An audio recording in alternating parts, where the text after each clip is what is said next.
जिन लोगों ने मेरी बात मानी सुकून में, नहीं मानी बात कि नहीं बच्चे के गुनाह में पड़ने का खतरा है। मैंने कहा मेरे भाई गुनाह में पड़ने का खतरा है तो ये उसकी जिम्मेदारी है ना, कुछ करके दिखाए ना।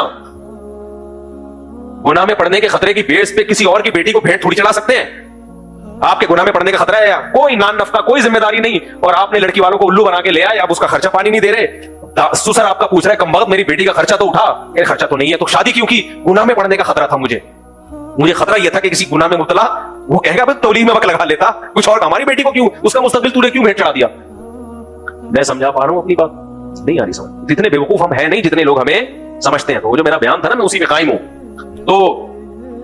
तो ऐसे मौके पे मैं कहता हूं हाँ, माँ बाप जुल्म ये कर रहे होते हैं। बच्चा मेडिकल कॉलेज में पढ़ रहा है, नंबर अच्छे आ रहे हैं, भाई 4 साल लगेंगे इसकी तालीम, उस वक्त तक ये बेचारा बुढ़ा हो जाएगा, हाउस जॉब भी है, फिर उसके बाद उसको स्पेशलाइजेशन है, बीसीओ, वो तो 35-36 साल में जाके क्या जरूरत है इस तकल्लुफ की यार।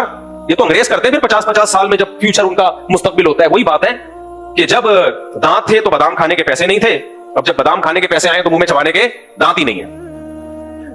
तो औलाद में जो जिम्मेदार या तो पढ़ाई को फोकस कर रहा हो या कमा के ला रहा हो, फिर बाप को चाहिए उसकी शादी करे, वो फिर अल्लाह पे तवक्कुल करे, अल्लाह पे एतमाद करे। हमारे एक दोस्त है, उनका बेटा मेडिकल कॉलेज में पढ़ रहा था, उन्होंने शादी कर दी, उसके अपने खर्चे पे की।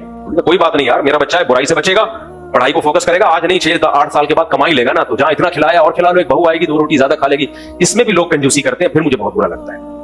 ये कंजूसी अच्छी नहीं लगती। हमने रक्शे टैक्सी वालों को देखा अपने बेटों की शादियां कर देते हैं, वो तवक्कुल कर रहे होते हैं, और डिफेंस के लिफ्टन वाले 1000-1000 गज वाले कमबख्त तवक्कुल नहीं कर रहे होते। उसका नुकसान ये होता है कि 1000-1000 गज के बंगले अफराद से खाली, ना बेटे ना पोते ना बहुए, कुछ भी नहीं, क्योंकि बुढ़ों की तो शादी कर रहे होते हैं। जब बेटे बड़े हो जाते हैं तो खुद मरने के करीब होते हैं, फिर पोता आता है दुनिया में। इनका क्या फायदा ऐसे दादे का जो 70 साल की उम्र में एक पोता देखे। हम तो देखो अभी आपके सामने जवान है और अपने नवासों में घूम रहे होते हैं, अल्हम्दुलिल्लाह। समझ में आ रही है बात?